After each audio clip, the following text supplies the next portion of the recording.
Gentlemen, we're going to talk about interpolation, extrapolation, and trends. Okay? And I really want to focus on these parts of the word because minus these parts, second part says polation. Okay, what is polation? We're not quite sure, but we can kind of infer. Anyone know what inter means or what it would kind of stand for? Inside. Inside, yeah, internal. And extra. Outside, to be outside. So what this is to interpolate data and to extrapolate data is to estimate data within our range and outside of the range of the information we have. Now, I remember we talked about this yesterday, but we have to figure out independent and dependent variables. Okay? Now, we're going to take a look at this. This is fiscal years of movie sales, okay, versus their attendance, and I think it's technically in millions, okay? So it's in the millions, these attendance. But we broke it down to be tens and hundreds here. Which do you think is independent? The year. Say, the attendance at a movie does not affect the year we're in, right? If more people show up, we don't change to a different year. We're in our year. And the independent, I know, remember this was a little mixed up yesterday. The independent is which axis? The x-axis. Okay. The independent is our x-axis, which means our dependent, okay, is our y-axis, because we work with really just two-dimensional axes in this class.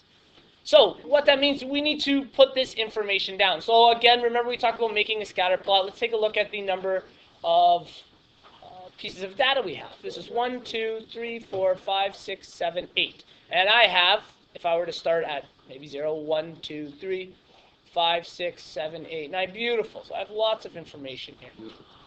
So let's write these values out. This would be the year 95, 96, 97, 98. Don't worry.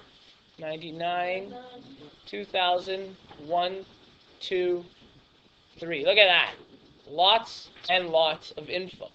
Okay? And in terms of our other one, what's our lowest and our highest numbers? Yeah, 91's our lowest, and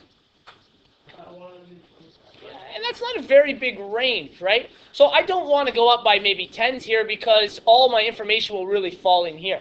So we're going to make that broken line again. Where do you think would be a good value to start at? Yeah, maybe at 90, and let's see if we were to go up by 5s, how far we'd reach. 90, this would be 95. Count with me. 100. That doesn't quite work. So let's not go up by 5s. What should we go up by instead? 6. Try 10. If this is 90. 100. Okay, good. That will work for us. So let's break our line. Okay. So let's break our line here. We'll start at 90 and we'll go up by 10. So that's 100, 110, 120, 130, and 140. Okay. Now we're going to plot our values. I could do several different graphs for this. Right? I could make this a bar chart because it's technically amount of information, but we've been kind of working with scatter plots, which are usually used for two-variable data, but we're going to try to stick to that. We'll make this kind of like a broken line graph, okay? Which could be similar to a scatter plot. So in the year 95, do I have any info? No, so I'm not going to put anything. What do I have in 96? 91. So let's kind of estimate. That's probably about there, right? It has 0.3. And 0.3. I think that's perfect then. That was amazing. 97, what do we have? Yeah. 98? 111, so it's way up here. 99? 119? 2000? 2000, we have info. We have it's the same as before. 2001? I don't have anything. Okay. 2002? 125 is about here. And 119 again.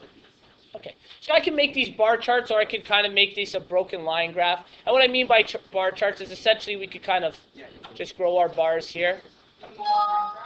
Yep, that's exactly what I mean. Fix that, sorry, there you go. Right? Or we can make this kind of a broken line going up to each one, this part being where we're missing information, and then across here. But I want you guys to give me a general idea. What is the trend in this data? What direction is it going, Scott? Yeah, it's going in a positive slope direction. In other words, it's going from the bottom left towards the upper right corner, and that means it's growing from our numbers, right? We're constantly. The bottom is an outer liner. Okay. So let's kind of draw a broken line graph here. Here I'm missing info, and then we come down to here. So what we're going to do is called interpolation. Okay? So we're going to interpolate what this data would be.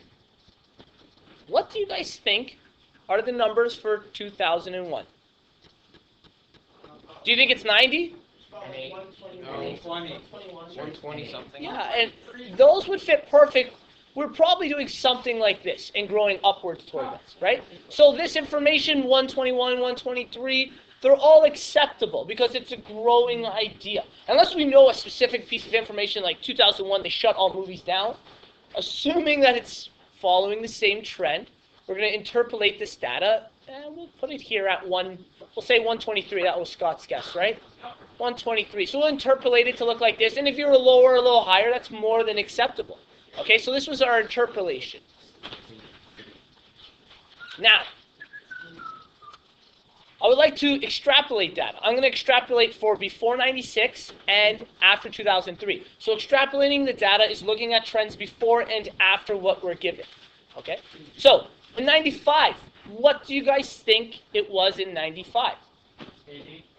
Yeah, you're right. It could have dropped right down to 80, right? It maybe 85. Maybe it stayed relatively the same. But it's a what type of trend? Is it increasing or decreasing?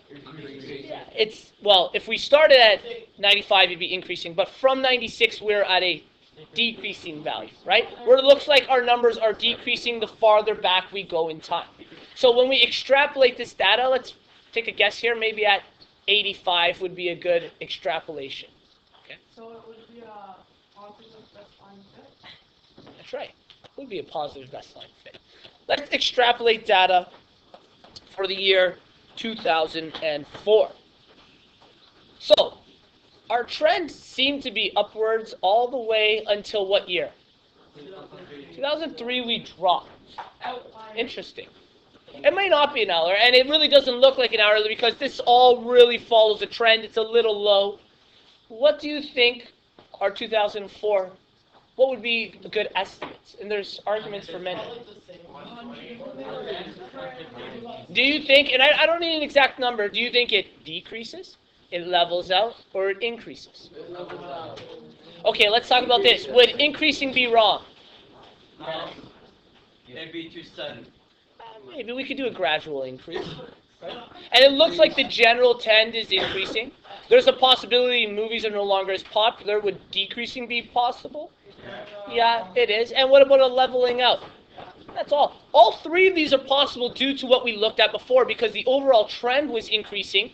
As of late, it decreased. Maybe it went on a little bit of trend downwards and maybe starts to go back up again. But none of those would be incorrect as long as we didn't really stray too far. Now I'm going to give you a little piece of information. In 2003, we had the SARS outbreak in Canada. Do you think that affected movie attendance? Yeah, it's a infectious disease. We had a SARS outbreak in Canada. Okay? Do you think that might have affected movie attendance? Yeah. Why? Because people were sick.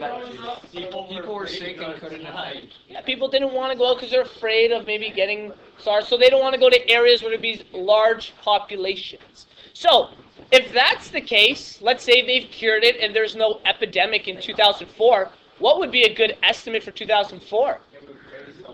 Yeah, it probably continued on the original trend, which would put us where? It'd put us pretty far. There's a possibility it's at like 133, 130, 125. All of those would be acceptable extrapolations for the data because the general trend kind of headed up that way.